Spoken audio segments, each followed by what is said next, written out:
Hello and welcome to some more Star Citizen. We've got some big Star Citizen questions today, from Star Citizen when, I suppose when's it going to be released, to is Star Citizen being an alpha an appropriate excuse for deflecting criticism? What are the biggest features of Alpha 3.19 to is it worth playing Star Citizen now? I've put together a list of the most asked questions from my comments and what I've seen on Reddit and that sort of jazz as well, and bits and bobs from my channel members, so let's jump in. Star Citizen when? So when's Star Citizen going to be released? When do we expect that? We don't know. When anyone tells you they know when Star Citizen is going to be released, or they're hoping it's going to be released in however many years, it is just a guess. Squadron 42 Episode 1 is in the not too distant future going to be released, probably, though I have expected it to turn up since 2016 in some form, so still waiting on that. I'm expecting a couple of years for that, but I don't know though. Hopefully it's going to be sooner. Star Citizen's persistent universe though is many years away from a fully released version, or even a beta, and even after that it's going to be receiving a ton of updates and development. Cloud Imperium are going to be spending 10, 15 years developing their game beyond its release as well. At least that's what it looks like, and I believe that's their plan. Star Citizen maintains live and test servers now, however. They are very much for testing, though, and the development of the game. Alpha 3.18 is an example of everything going wrong in terms of the game's stability and accessibility, and an example of the game, yes, very much still an alpha, but they do try and maintain that live sort of game service, and there's a huge amount to do in-game, but there's a huge amount to develop. The core of the game's mechanics aren't even fully fleshed out, but CIG are getting there. Persistent entity streaming was a massive step forward with 3.18, but it did break a lot of stuff. More features and tech are being completed and implemented each month. There are setbacks, like with the initial release of this most recent of patches, and even with the Xenothreat as part of the 3.18.2 update, but Cloud Imperium are still pushing forward towards getting more and more in-game, and to have something more playable in the short term as well. I do think after the inclusion of static server meshing and Pyro, we will be in a great state where the game is much more playable and accessible with a lot less bugs, and they have the sort of large portion of the core of the game sort of done. And then obviously there's going to be more problems when they put in dynamic server meshing, potentially some interesting stuff happening when they sort of elevate the economy and everything to the more dynamic universe simulation stuff, with AI being much more living and breathing. In the shorter term, Alpha 3.19 coming at the end of May should put the game in a much better state than it has been recently. That is a hope, but it is sort of an educated sort of hope. A lot of questions get asked, normally as criticism, as CIG doesn't have a sort of like a reason to release the game. Do CIG want to keep it in perpetual development forever?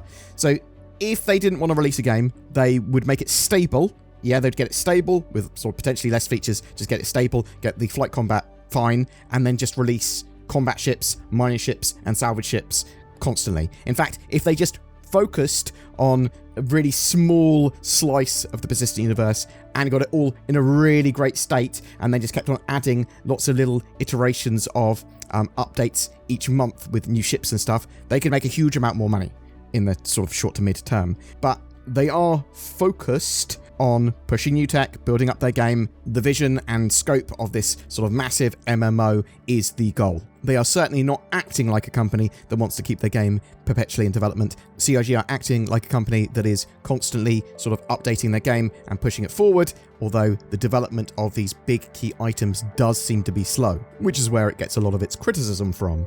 Is the excuse it's an alpha, which obviously a lot of people say when people complain about a particular thing of Star Citizen not working or whatever, people will say it's an alpha. Obviously not the sort of answer that some people are looking for, and it is used an awful lot to explain things. However, is it a fair enough excuse for a lot of this stuff and to deflect criticism? So I see some players and watchers of Star Citizen getting annoyed at the use of it's an alpha to deflect criticism or for a reason that something's not working. I'm going to say something potentially controversial. That isn't an excuse. It is a fact. It is an alpha, and it's not nearly finished. And as we have seen with Alpha 3.18, things break sometimes because it's an alpha. If the game wasn't an alpha and was fully released, we probably wouldn't be having the issues. It's just a factual description. That said, you can certainly criticize Star Citizen's long development time, marketing the sort of alpha as a much more polished product than it actually is, and pushing it as a sort of much more refined, playable experience. At least that's what you see with each of the sort of like major patches. You'll see a load of cool stuff that you can do in the game, but it might not necessarily play out like that if you're having loads of bugs and problems. So yeah, it breaks, boom, alpha. The project has its flaws, but it's an alpha excuse that as a reason holds up. It doesn't deflect criticism though. You can still criticize the game, but certain things that you may complain about or go, why is this, or this doesn't work, whatever, it is because it's an alpha. And the development of Star Citizen has been slow. They've recently got big ticket items in like persistent entity streaming, which is causing a lot of problems. Though you might think it should be further along, stuff shouldn't be broken, they should spend less time on ships, it is still an alpha. If people are using it's an alpha as an excuse just randomly whenever you say something, then obviously ask for, that's not an answer to my question, this is my question. How many hours of play is there in Squadron 42?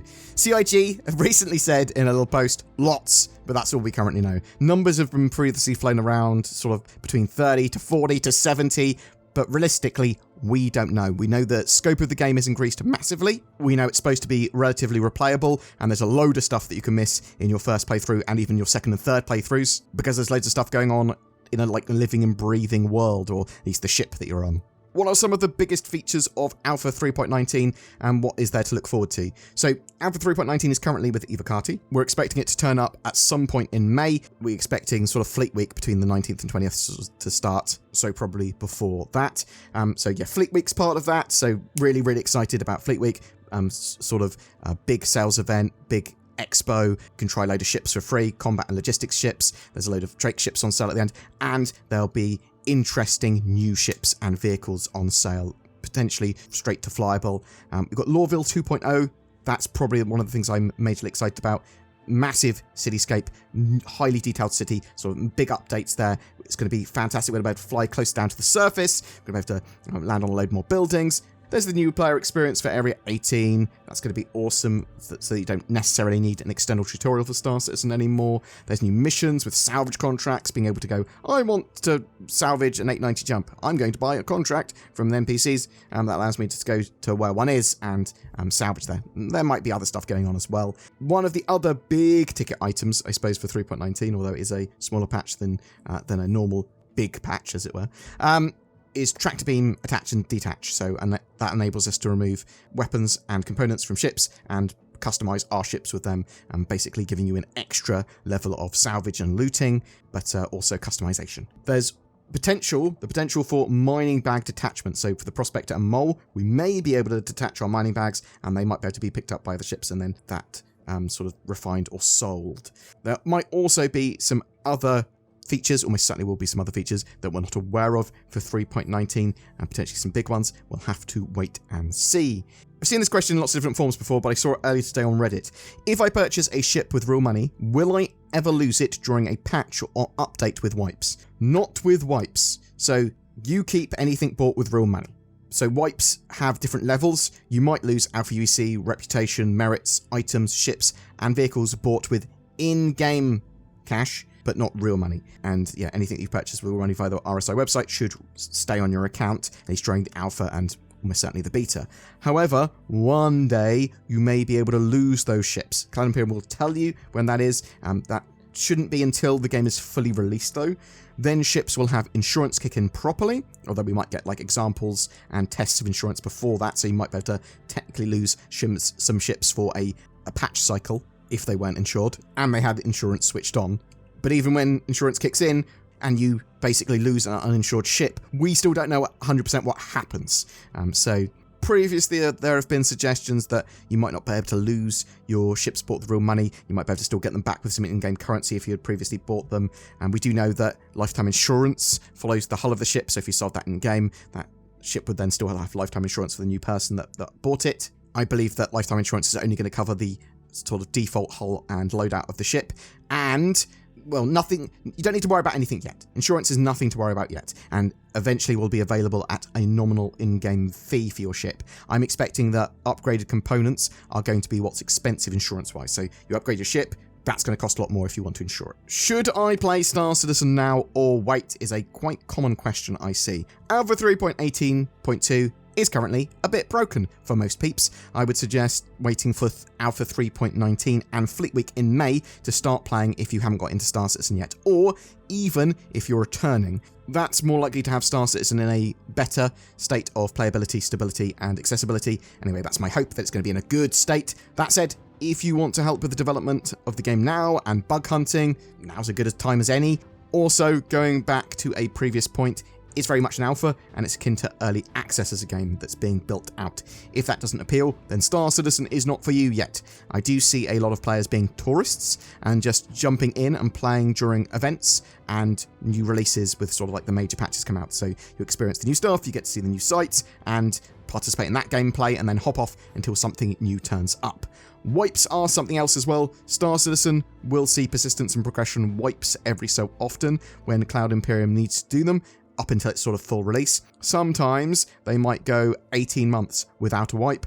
Other times, multiple wipes might happen in a month. Playing now for fun, bug hunting, or tourism, helping development, that's a great idea. A lot of players I know have amazing fun with sort of guilds and their orgs and doing silly things with them on a regular basis. But if you are looking for a sit down and play game and you haven't got an org that you're going to be playing with, then bear in mind that Star Citizen might not be for you at this stage. And you can try it for free anyway during like Fleet Week and that sort of jazz, so bear that in mind. Boom!